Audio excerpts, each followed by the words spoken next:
Hello दोस्तों, बहुत बहुत स्वागत है आपका अपने यूट्यूब चैनल दी न्यूरॉन एकेडमी। आज की वीडियो में हम डिस्कस करने वाले हैं एक नई दवा के बारे में जिसका नाम है वाइग्रा या फिर मैनफोर्स। हाँ, जो हम आज बात कर रहे हैं वो वाइग्रा या फिर मैनफोर्स के बारे में बात करेंगे कि हमें कैसे लेना है, किस कंडीशंस में ले सकते हैं, क्या कॉन्ट्राइंडिकेशंस हो सकते हैं और क्या इसके दुष्प्रभाव होंगे, और मार्केट में जो प्राइस है इसका वो रियल प्राइस क्या होगा, और कौन से पेशेंट्स को ये मेडिसिन नहीं लेना है, क्या प्रिकॉशंस हैं उसके, कॉन्ट्राइंडिकेशंस क्या है और ड्रग के साथ अलर्ट क्या है। तो आज पूरा हम डिस्कस करेंगे। तो दोस्तों लास्ट तक आप वीडियो तक बने रहें, आपको पूरी इंफॉर्मेशन बहुत अच्छे वे में आपको मिल जाएगी। हाँ दोस्तों, तो आज जो हमारी ड्रग है वो हमारी है वाइग्रा या फिर मैनफोर्स। जो आपका वाइग्रा है उसको बनाती है फाइजर या फिजर, और जो दूसरा हमने बताया मैनफोर्स उसको बनाता है आपका मैनकाइंड। दोनों कंपनियां हैं फाइजर एंड मैनकाइंड, वो हमारी फार्मास्यूटिकल कंपनीज हैं, फार्मास्यूटिकल प्रोडक्ट को रिलीज करती हैं। अब बात करें जो हमारा मैनफोर्स वाइग्रा है, इसके अंदर साल्ट क्या होता है, मतलब कंपोजिशन क्या होता है, कौन सा मॉलिक्यूल्स होता है। जो आपका वाइग्रा या फिर जो मैनफोर्स है वो एक प्रोडक्ट का नाम है। अगर हम इसके साल्ट की बात करें तो इसके अंदर पड़ा होता है सिडनाफिल सिट्रेट। जो आपका साल्ट है वो आपका क्या है, सिडनाफिल सिट्रेट। जो हमारा सिडनाफिल सिट्रेट है, अगर हम बात करें कि ये थोड़ा सा काम कैसे करता है तो आपको बता दी, ये जो हमारा है वो फॉस्फोडाइस्टरेज 5 इनहिबिटर, ठीक है, PDE 5, ठीक है। अगर आप फार्माकोलॉजी से हो या फिर फार्मेसी मेडिकल बैकग्राउंड से तो आपको बहुत इजीली समझ में आ जाएगा। अगर आप ले पर्सन हो तो थोड़ा सा आप प्रयास कर लिए समझने का। तो ये PDE जो हमारा ये रिसेप्टर है उस पर काम करता है, उसको इनहिबिट करता है, और इसका जो साल्ट कंपोजिशन वो आपका है सिडनाफिल, ठीक है। अब थोड़ा सा हम बात करें कि मार्केट में कितने स्ट्रिप में आते हैं, कितनी टैबलेट आती है, किस स्ट्रिप में क्या प्राइस है। अगर हम बात करें जो आपका मैनफोर्स है उसमें एक स्ट्रिप में आपको 4 टैबलेट मिलेंगी, और जो उसकी कीमत है वो एक टैबलेट की कीमत नियरली 60 to 65, मतलब 60 से 65 रुपए उसकी एक टैबलेट की कीमत होगी। But in case of Viagra जो आपकी फीजर बनाती है वो बहुत ज्यादा कॉस्टली है। अगर हम बात करें आपका मैनफोर्स से, तो जो हमारा वाइग्रा की टैबलेट है उसके स्ट्रिप में 2 टैबलेट निकलेंगी जिसकी कीमत नियरली एक टैबलेट की है वो नियरली आपको पड़ेगी 220 रुपए या फिर 222 रुपए की। तो अगर हम थोड़ा सा मार्केट प्राइस की बात करें तो बहुत बड़ा अंतर आ रहा है, बहुत बड़ा डिफरेंस आ रहा है दोनों में अगर हम वाइग्रा या फिर मैनफोर्स की बात करें। लेकिन जो साल्ट कंपोजिशन है वो सेम है दोनों के अंदर। उसमें भी सिडनाफिल आपका पड़ा हुआ है, इसमें भी सिडनाफिल पड़ा हुआ है आपका। वो डिपेंड करता है कि हो सकता है उसमें 50 mg है और इसमें 100 mg है। वो एज पर पेशेंट रिक्वायरमेंट, अगर नीड है हमें 50 mg की तो 50 mg मिल जाएगा, अगर हमें नीड है 100 mg तो हमें 100 mg वहां पे मिल जाता है। अब इतनी बात आगे समझ में। अब थोड़ा सा हम बात करेंगे आगे। अब बात हम करेंगे कि भाई आजकल जो हमारी ओपन मार्केट है उसमें बहुत ज्यादा फेमस, अगर हम बात करें सेक्सुअल वेलनेस के नाम पे जो हमारा वाइग्रा है या फिर आपका मैनफोर्स टैबलेट है या फिर बहुत सारी कंपनियां अपने सिडनाफिल सिट्रेट मॉलिक्यूल साल्ट को बेच रही हैं, तो बहुत बूम पे रहता है, हर समय बूम पे रहती है इसकी मार्केट। तो इसका थोड़ा सा हम प्रयास करेंगे जानने का कि अक्सर लोग इसको यूज क्यों करते हैं। हाँ, अगर हम प्रयास करें बताने का, जो आपका सिडनाफिल है या फिर वाइग्रा जिसको मैनफोर्स बोलते हैं उसका यूज होता है हमारा टू ट्रीट इरेक्टाइल डिसफंक्शन या फिर इंपोर्टेंस। अगर हम बात करें हिंदी में तो हिंदी में इसको बोलते हैं बांझपन। इरेक्टाइल डिसफंक्शन को हिंदी में बोलते हैं बांझपन। इसका मतलब होता है जो आपका पेनिस होता है वहां पे इरेक्शन नहीं हो रहा है। इरेक्शन इन द सेंस जो आपका स्टेट हो रहा है, इरेक्शन डिले हो रहा है, और वहां पे पेनिस में आपके जो हमारा ब्लड फ्लो है वो रुक गया है वहां पे। अगर आपके पेनिस में ब्लड फ्लो रुक गया है तो उसमें स्टिमुलेशन की दिक्कत आएगी, वो स्टिमुलेट नहीं हो पाएगा, जिसके वजह से आपका इरेक्शन नहीं होगा। अगर किसी पर्सन को ये दिक्कतें आ रही हैं, उसको इंपोर्टेंस है और पेनिस में इरेक्शन नहीं हो रहा है prior to sex, physical activity और इंटरकोर्स, तो उसको हम बोल सकते हैं इरेक्टाइल डिसफंक्शन। हाँ, अगर ये कॉन्टिन्यूअस है, परसिस्टेंट है और बहुत लंबे टाइम से है तो इसको हम बोलेंगे इरेक्टाइल डिसफंक्शन। हाँ, तो जो आपकी सिडनाफिल सिट्रेट है, सिडनाफिल मॉलिक्यूल है, वो हमारा यूज होता है टू ट्रीट इरेक्टाइल डिसफंक्शन और बांझपन, या फिर हम बोले इंग्लिश में इंपोर्टेंस। तीनों का मतलब वही है, ठीक है। अगर हम बोले मैनफोर्स, वाइग्रा या फिर सिडनाफिल, जो हमारा मैन फोर्स है उसके अंदर भी सिल्डेनाफिल पड़ा हुआ है, जो हमारा वाइग्रा है उसके अंदर भी सेम मॉलिक्यूल सेम साल्ट है। क्लियर? अब बात आ गई समझ में हमें किस लिए यूज करना होता है। अब थोड़ा सा हम बात करेंगे कि आजकल लोग इसको क्यों यूज कर रहे हैं। थोड़ा सा हम बता दें, जैसे कोई दवा होती है, कोई ड्रग होती है, तो वो तब अच्छा काम करती है जब आप बीमार हो। जैसे बहुत छोटा सा एग्जांपल हम लेंगे इस वीडियो में, लाइक आपको बुखार आ रहा है, आपको पैरासीटामोल दे दी गई, तो जिस पर्सन को फीवर आ रहा है, जिसको बुखार आ रहा है, उसी का फीवर कम होगा अगर आप पैरासीटामोल दोगे। लेकिन अगर हम किसी हेल्थी इंडिविजुअल को पैरासीटामोल खिला दें जिसकी बॉडी का टेम्परेचर राइज नहीं है, तो हमारे पैरासीटामोल का वहां पे कोई एक्शन नहीं होगा, क्योंकि जो हमारे रिसेप्टर है, जो फिजियोलॉजी है, वो चेंज नहीं हुई है, डिजीज कंडीशंस में नहीं आई है। इसकी वजह से जो हमारी दवाई है वो काम नहीं करेगी या फिर बहुत ही कम करेगी, नेग्लिजिबल करेगी। तो सेम जो आपका केस है वो आपका होता है मैन फोर्स या फिर वाइग्रा के केस में। तो आजकल हमारे जो यूथ है, अनमैरिड कपल है या फिर मैरिड कपल है, वो किस लिए यूज कर रहे हैं? वो अपने रोमांस को बढ़ाने के लिए यूज कर रहे हैं।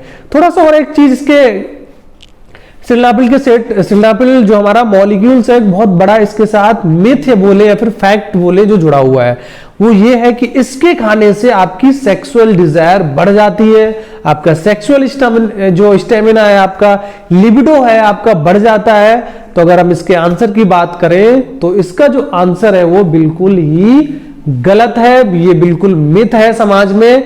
इसके खाने से आपके सेक्सुअल मेंटलिटी, लाइक आपका सेक्सुअल डिजायर या फिर जो आपकी लिबिडो है, उस पर कोई भी इंपैक्ट नहीं पड़ता है।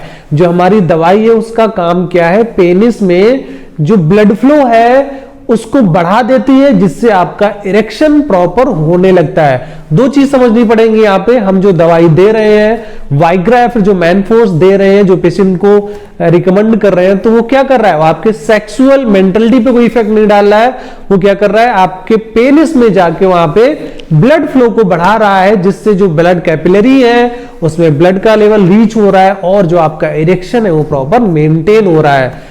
तो जो आपका पब्लिक में, जो एनवायरमेंट में एक मिथ फैला हुआ है वो बिल्कुल गलत है, बिल्कुल रॉन्ग है। ठीक है? तो आपको दवा किस कंडीशन में लेनी है? वो लेनी है अगर आपको इरेक्टाइल डिसफंक्शन है। और एक चीज है कि जो हमारी सिल्डेनाफिल है, जो मॉलिक्यूल है, ये हमारा प्रिस्क्रिप्शन मेडिसिन है, तो इसको हम या फिर फार्मासिस्ट या फिर फिजिशियन के परामर्श के अनुसार ही लेंगे, क्योंकि बहुत सारी हमारी दवाइयां होती है, उनकी डोज एडजस्टमेंट होती है, सीवियरिटी और टॉक्सिसिटी हो सकती है, हो सकता है उसकी डोज आप प्रॉपर मेंटेन ना कर पा रहे हो। तो इसलिए जो प्रिस्क्रिप्शन मेडिसिन है वो आपको फिजिशियन या फार्मासिस्ट के परामर्श सुपरविजन में ही लेना है, जिससे आपको कोई बहुत ज्यादा दुष्प्रभाव ना हो। जैसा कि मैंने बताया कि कुछ लोग इसे रोमांस को बढ़ाने के लिए लेते हैं। ठीक है? अब थोड़ा सा हम डिस्कस कर लेते हैं, क्या रियल में रोमांस को बढ़ाती है? तो अब देखो, मैंने जैसा कि आपको बताया कि आपके ब्रेन में इसका कोई काम नहीं है, आपकी सेक्सुअल डिजायर को नहीं बढ़ा रही है, आपके सेक्सुअल परफॉर्मेंस को तो बढ़ा रही है लेकिन लिबिडो को नहीं बढ़ा रही। जो आपकी ब्रेन की थिंकिंग है उस पर कोई इंपैक्ट नहीं डाल रही है। Only act on your penis and increase the blood flow by the acting on phosphodiesterase 5 receptor. ठीक है? हाँ, अब बात आती है कि क्या ये रियल में हमारे सेक्सुअल परफॉर्मेंस को बढ़ाती है? जो आपकी फिजिकल इंटरकोर्स हो रहा है उसको बढ़ाती है? तो इसका आंसर है yes, it act on your penis, blood vessels and physical capacity by the acting on PDE5 receptor only in case of you are suffering from erectile dysfunction. जैसा कि मैंने आपको पहले बताया, कोई जो दवा है वो कब काम करेगी? जब आप बीमार हो। हम दवा की बात कर रहे हैं, आप इस सप्लीमेंट की बात नहीं कर रहे हैं। सप्लीमेंट आप ले सकते हो अगर आप हेल्थी हो तब भी ले सकते हो, अगर आप डिजीज कंडीशन में हो तब भी ले सकते हो, लेकिन इन केस ऑफ मेडिसिन आपको तभी लेनी होती है जब आप बीमारी के कंडीशन में होते हो। तो वही आपका केस यहाँ पे अप्लाई होता है। अगर आप बीमार हो तभी दवाइयां लेनी है। अगर आपको इरेक्टाइल डिसफंक्शन की दिक्कत नहीं है, इंपोर्टेंस की दिक्कत नहीं है, बांझपन नहीं है, तो इस दवा को लेने से कोई बहुत बड़ा बेनिफिट आपको नहीं होने वाला है। हाँ, कुछ केसेस देखे गए हैं, कुछ स्टडीज देखी गई हैं, अगर जो हेल्थी इंडिविजुअल भी लेता है तो उसका जो थोड़ा परफॉर्मेंस है थोड़ा सा बूस्ट हो जाता है। बहुत ज्यादा इंपैक्ट नहीं पड़ता है, लेकिन थोड़ा सा वहां पे स्टेमिना बूस्ट हो जाता है। जो आपका इरेक्शन है वो थोड़ा सा लेट होता है, तो जो आपकी जो टाइमिंग है थोड़ी सी वो इंक्रीज हो सकती है। ये थोड़ी सी स्टडीज में पाया गया है। अब बात करें भाई कि लेना कैसे है हमें, तो इसका जो लेने का बेस्ट टाइम होता है, या फिर आप खाली पेट ले सकते हो या फिर आप आफ्टर मील भी ले सकते हो। और जो लेने का सबसे बेस्ट तरीका है इसका वो होता है आपका, जब भी आप फिजिकल इंटरकोर्स के लिए जा रहे हो, आप संबंध बनाने जा रहे हो, तो आपको नियरली 1 आवर जो आपका 1 घंटा है, आपको 1 घंटे पहले लेना है। अब भाई क्वेश्चन आते कि भाई 1 घंटे पहले क्यों लेना है, तो इसका मतलब है जो हमारी दवाई है वो ब्लड में बहुत अच्छा रीच तब करेगी, जो आपका टाइम डिजायरेबल होता है वो होता है लगभग 30 मिनट से 60 मिनट। ठीक है, जैसे आपने दवाई खाया तो लगभग आधा घंटे से लेके 1 घंटे के बीच में कंप्लीट जो अमाउंट है आपका ब्लड में पहुंच जाएगा, और जिससे वो बहुत अच्छा अपना एक्शन शो कर पाएगी। इसलिए बोलते हैं आपकी चाहे वाइग्रा हो या फिर मैनफोर्स हो या फिर कोई ऐसी दूसरा प्रोडक्ट आप ले रहे हो जिसमें सिडलाफिल मॉलिक्यूल्स पड़ा हुआ है, सिडलाफिल सिट्रेट जो साल्ट पड़ा हुआ है, तो उसको आपको लेना होता है prior to 1 hour your physical activity और सेक्स। जब भी आप सेक्स करने जा रहे हो, फिजिकल रिलेशनशिप बनाने जा रहे हो, तो आपको 1 घंटे पहले लेना है। हाँ, सबसे इंपॉर्टेंट पॉइंट है कि केवल इसको पुरुष ही ले सकते हैं, मेल ले सकते हैं, फीमेल के लिए नहीं होता है। क्लियर, ये भी आपको ध्यान रखना है। आप खाइए, अगर आप मेल पार्टनर है तो आपको खाना है, लेकिन फीमेल को ये नहीं देना है। फीमेल में कोई भी इसका प्रभाव नहीं पड़ेगा, कोई भी एक्शन शो नहीं करेगी। ठीक है, अब थोड़ा सा हम बात करें कि इसके लेने से क्या भाई कोई दुष्प्रभाव भी हो सकते हैं। हाँ, जैसा कि मैंने आपको हर एक वीडियो में बताता हूं कि कोई भी मॉलिक्यूल्स है, एक्सोजेनियस मटेरियल है हमारी बॉडी में पहले से प्रेजेंट नहीं है, तो कहीं ना कहीं वो दुष्प्रभाव डालेगा, लेकिन कितने हद तक डालेगा, क्या उसकी सीवियरिटी होगी, ये थोड़ा सा चर्चा का विषय होता है। अगर हम बात करें आपका वाइग्रा मैनफोर्स की, कितनी इसकी सीवियरिटी हो सकती है, क्या क्या दुष्प्रभाव हो सकते हैं, तो इसका जो मेजर दुष्प्रभाव है वो आपका है जिसको बोलते हैं फ्लशिंग। फ्लशिंग मतलब होता है जब भी आप वाइग्रा या फिर मैनफोर्स लेते हो तो आपको बहुत ज्यादा वार्म अप महसूस होता है, बहुत ज्यादा गर्मी महसूस होती है, आपका जो फेस है समटाइम रेडनेस भी आ जाता है, क्योंकि जो एक्शन है इसका वो है वासो डायलेशन। ब्लड को वायलेट, जो ब्लड वेसल्स है उनको डायलेट कर देती है, ब्लड फ्लो को बढ़ा देता है।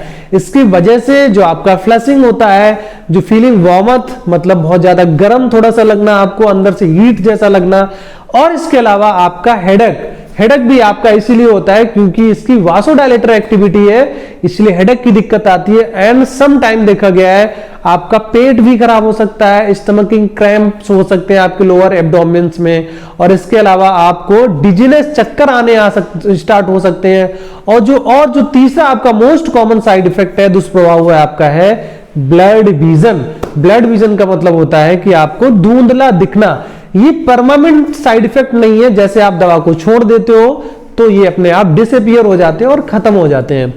अब बात आती है भाई कि दिन में कितने बार लेना है, कितने लंबे टाइम तक लेना है, ये बहुत बड़ा क्वेश्चन होता है। इसकी जो मैक्सिमम डोज है वो 100 mg है दिन में एक बार। अगर आप 50 mg ले रहे हो तो आप सुबह शाम ले सकते हो, लेकिन अंडर सुपरविजन योर फिजिशियन और any health expert belong to medical council. ठीक है, अब बात आती है कि क्या 100 mg से ज्यादा ले सकते हैं। अगर आप 100 mg से ज्यादा लोगे तो जो आपकी उसकी काइनेटिक प्रोफाइल है वो चेंज हो जाएगी और वहां पे टॉक्सिसिटी के चांस ज्यादा हो जाते हैं। इसलिए जो रिकमेंडेड डोज है आपकी 100 mg है, वो डिपेंड करता है कि फिजिशियन कितने डोज पे आपको एडजस्ट कर रहा है और कितने डोज पे कंटिन्यू करता है। वो हमारे डिपेंड करता है प्रोग्रेशन ऑफ डिजीज पे, सीवियरिटी ऑफ डिजीज पे।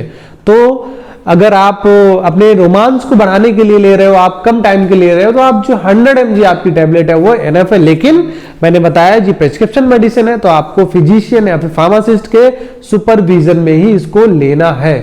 अब क्वेश्चन आता है कि कितने लंबे टाइम तक हम ले सकते हैं। अगर आप किसी फिजिशियन से ट्रीटमेंट करा रहे हो तो वो बताएगा कि इसका हमें ड्यूरेशन ऑफ ट्रीटमेंट क्या रखना है, कितने दिन तक चलाना है। वो डिपेंड करता है आपकी डायग्नोसिस पे कि आपका इरेक्टाइल डिसफंक्शन आपका कितना भी स्टार्टिंग फेज पे है, इंटरमीडिएट पे, या फिर वो क्रोनिक फेज पे पहुंच चुका है। तो ये सब जो सारी चीजें होती हैं वो डिपेंड करती है हमारी ड्यूरेशन ऑफ ट्रीटमेंट। और एक और क्वेश्चन है इसमें कि किन किन लोगों को सिडलाफिर या फिर मैनफोर्स वाइग्रा नहीं लेना चाहिए। ऐसे पुरुष और फीमेल, मेल और फीमेल जिनकी ऑलरेडी कोई कार्डियोवैस्कुलर मेडिसिन चल रही है, लाइक बीपी की दवाइयां चल रही हैं, एंजाइना पेक्टोरिस की मेडिसिन चल रही है, एंटी एरिथमिक मेडिसिन चल रही है, फिर कोई भी कार्डियोवैस्कुलर की मेडिसिन चल रही है, तो उसके साथ आपको बिल्कुल भी नहीं लेना है। क्योंकि कार्डियोवैस्कुलर के केस में मोस्ट ऑफ जो ड्रग हमारी होती है वासोडायलेटर, और आपको पहले से ही मैंने बताया कि जो आपका सिल्नाफिर है वो भी एक वासोडाइलेटर एक्टिविटी करता है, तो दोनों का सिनर्जिज्म हो जाएगा, जिससे आपको टॉक्सिसिटी के चांस और ज्यादा बढ़ जाते हैं। तो आपको सिंगल ही लेना है, किसी के कॉम्बिनेशन में नहीं लेना है, specially in case of cardiovascular medicine. तो आपको वीडियो अच्छा लगा होगा, इंफॉर्मेटिव लगा होगा। अगर आपका कोई क्वेश्चन है, कोई क्वेरी है, most welcome in my comment section. Thank you.